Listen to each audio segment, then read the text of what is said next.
morning everyone. In the previous video we have discussed two types of bonds, that is ionic bond and metallic bond.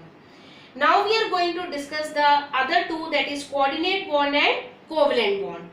For that we are going to discuss first of all a covalent bond.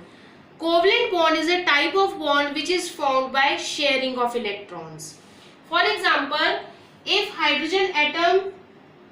we take hydrogen atom which is having one electron in its outermost shell, in the same way other hydrogen atom is also having one electron in its outermost shell. So both of them, they will share their electrons. Why so? Because both of them they tries to attain the configuration of helium. Helium की configuration में दो electrons हैं. सो ये अपना electron इसे नहीं देगा, ये अपना इलेक्ट्रॉन इसे नहीं देगा. Both of them they will share their electrons and form a bond between them which is known as covalent bond.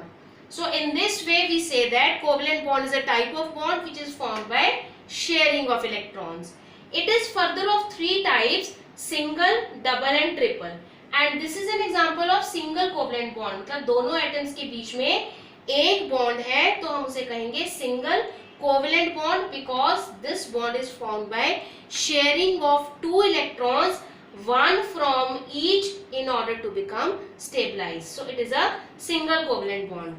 Discussing the example of double covalent bond, for this taking the example of oxygen. In one atom of oxygen the atomic number is 8 and electron distribution is 6. अगर इसकी 2 6 है तो second atom की भी same होगी. Means oxygen is having 6 electrons in its outermost shell. एक atom के भी 6 इलेक्ट्रॉन्स हैं, दूसरे एटम के भी 6 इलेक्ट्रॉन्स हैं. Both are in need to have octet in their valence shell. अब अगर ये अपने दो इलेक्ट्रॉन्स इसे दे दे तो इसका ऑक्टेट कंप्लीट हो जाएगा, लेकिन ये इनकम्प्लीट हो जाएगा. In the same way the other one, अगर ये अपने दे देगा तो ये डिस्टेबलाइज हो जाएगा. लेकिन दोनों ने आपस में एसोसिएट कैसे करना है ताकि दोनों स्टेबलाइज हो सकें. So both of them they share their electrons mutually in order to become stabilized. In this case 1 2 3 4 electrons are being shared. 4 electrons share हो रहे हैं, दो इसके और दो इसके, leading to the formation of a double bond between oxygen atoms which is known as double covalent bond. अब दोनों में 4 electrons share हुए, 2 from each atom, leading to formation of two bonds, hence it is known as double covalent bond. Similarly for triple covalent bond, example is of nitrogen molecule.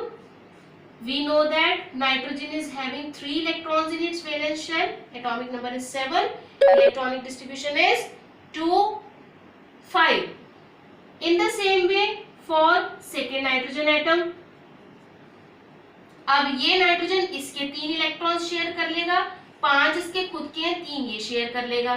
Similarly 5 इसके खुद के हैं और 3 इसके शेयर करके ये अपनी बाहर वाली शेल में 8 इलेक्ट्रॉन्स कंप्लीट कर लेंगे.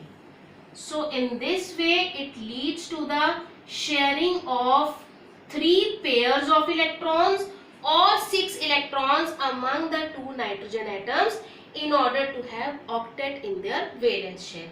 So this is a triple bond between nitrogen molecule. अब अगर हम तीनों केसेस को ऑब्जर्व करें तो तीनों में बॉन्ड बनने के लिए कॉन्स्टिट्यूएंट एटम्स ने एटलीस्ट एक इलेक्ट्रॉन कंट्रीब्यूट किया in the formation of bond. यहां से एक इलेक्ट्रॉन इसने किया और एक इसने किया. कंट्रीब्यूशन से, दोनों के कंट्रीब्यूशन से एक बॉन्ड बना. इसी तरह यहाँ दो बॉन्ड बनाने के लिए इन दोनों ने अपना अपना कंट्रीब्यूशन दिया. Similarly here nitrogen atoms they contributed their electrons. इसने भी अपने इलेक्ट्रॉन्स कंट्रीब्यूट किए, इसने भी कंट्रीब्यूट किए, तब ये बॉन्ड बना. So for the formation of covalent bond this is the condition that bonded atoms contribute at least 1 electron in the formation of bond. कि कम से कम बॉन्ड बनाने के लिए जो भी बॉन्डेड एटम्स हैं वो कम से कम अपना एक इलेक्ट्रॉन कंट्रीब्यूट करेंगे बॉन्ड बनाने के लिए. So these are the three types of covalent bond. Coming to the coordinate bond. Coordinate bond is a type of covalent bond. How is it? Covalent bond क्या है? The bond which is formed by sharing of electrons. In the same way, coordinate bond is also a type of bond in which electrons are shared. But how coordinate bond and covalent bond are different from each other? First of all, we will discuss the example of coordinate bond. Then we will discuss how they are different from each other. Similarity क्या है कि दोनों एक तरह से electron share कर रहे हैं. But how are they different? First of all, we will discuss the coordinate bond. अब इस coordinate bond को समझने के लिए, if we take the example of hydrochloric acid, you all know about the properties of an acid, that acids they give H positive ions in the solution. कि acid जो है अगर हम उसे पानी में डाल दें तो वो H पॉजिटिव आयंस जनरेट करते हैं. अगर वो H पॉजिटिव आयंस जनरेट करते हैं तब हम उन्हें एसिड कहते हैं. ऐसा कंडीशन क्यों नेसेसरी है? That they give H positive ions in the solution only. इसी चीज को एक और एग्जांपल के साथ रिलेट करते हुए, कि एक एग्जांपल है कि अगर HCl गैस लिबरेट हो रही है और आप टेस्ट ट्यूब के माउथ के पास जहां से HCl गैस लिबरेट हो रही है उसके पास ड्राई ब्लू लिटमस पेपर लेके जाएंगे तो उसका कलर चेंज नहीं होगा. लेकिन अगर आप वेट ब्लू लिटमस पेपर लेके जाएंगे तो उसका कलर रेड में चेंज हो जाएगा. We know that acids turn blue litmus to red. So why there is a difference? Blue litmus is the same, HCl gas is the same. The difference is कि एक में litmus paper dry था, दूसरे में litmus paper wet था. Wet वाले का colour change हो जाएगा, ड्राई वाले का चेंज नहीं होगा. The reason being, simply if we write the dissociation of HCl, हमने कहा एसिड्स क्या है? जो H पॉजिटिव जनरेट करते हैं. लेकिन हमने कहा कि H पॉजिटिव कब जनरेट कर रहे हैं? In the presence of water. Means if we write HCl plus water, then it will form H positive aqueous plus Cl negative aqueous. Means in this form they will form. अगर ऐसे बनेगा तो H positive बन जाएगा.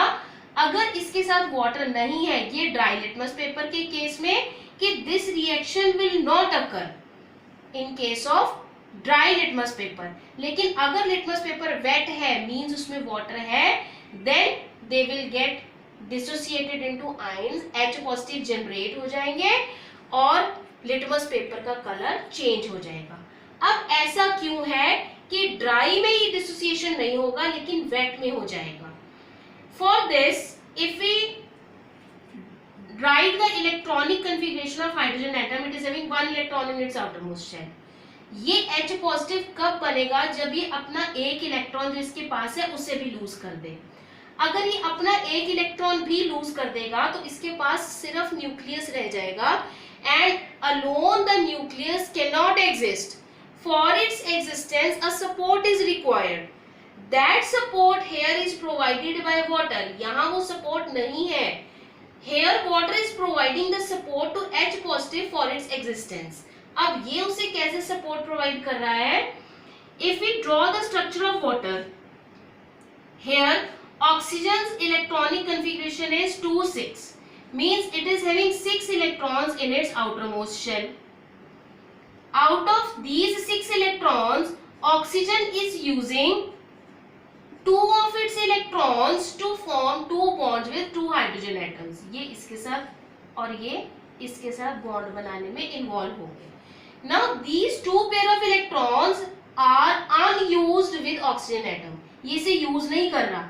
So with one of its pairs of electrons, it will support H positive ions. ये अपने इस electron pair को ऐसे डाइवर्ट कर देगा और बॉन्ड बनाने के लिए जो 2 इलेक्ट्रॉन्स चाहिए वो दोनों ऑक्सीजन की तरफ से आएंगे. So H positive will get attached to it, but the attachment, for that attachment the electrons are contributed from oxygen atom only. इसमें हाइड्रोजन के पास अपना इलेक्ट्रॉन ही नहीं है क्योंकि इसका इलेक्ट्रॉन तो Cl अपने साथ ले गया.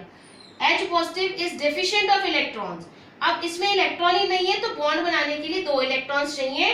वो दोनों इलेक्ट्रॉन्स ये ऑक्सीजन देगा ताकि यहाँ बॉन्ड बन सके, और इसीलिए हम इस बॉन्ड को एरो के साथ शो करते हैं, which is showing that for the formation of bond the contribution is from oxygen only. अब ऐसा करने से जो इलेक्ट्रॉन इस तरह शिफ्ट हो गए, ड्यू टू दिस हाइड्रोजन की तो इलेक्ट्रॉन डेफिशिएंसी फुलफिल हो गई। अब ऑक्सीजन इलेक्ट्रॉन डेफिशिएंट हो गया, नॉट कंप्लीटली, क्योंकि इसने अपना इलेक्ट्रॉन इसे पूरी तरह दिया नहीं है, सिर्फ शिफ्ट किया है, तो ऑक्सीजन से दूर चला गया, इसलिए इसके ऊपर पार्शियल पॉजिटिव चार्ज आ जाएगा। Hence we write it as H positive aqueous और H3O पॉजिटिव, हम इसे H3O पॉजिटिव लिख देंगे। Hence this water is supporting H positive for its existence, that is why H positive is generated in the aqueous solution, or it turns the changes of wet litmus paper and not the dry litmus paper. So in this way, if we have to define coordinate bond, it is a type of covalent bond in which the contributed atoms are from one atom only. And in case of covalent bond, the contribution of electrons are from both the atoms which are involved in the bond formation. And in this way they both are different from each other also. कि दोनों में similarity क्या है कि वैसे तो electrons दोनों में शेयर हो रहे हैं, लेकिन इसमें दोनों अपना एक एक इलेक्ट्रॉन कंट्रीब्यूट कर रहे हैं बॉन्ड फॉर्मेशन में, इसमें सिर्फ एक ही एटम कंट्रीब्यूट कर रहा है। So in this way the different types of bonds help to remain atoms associated to each other. Thank you.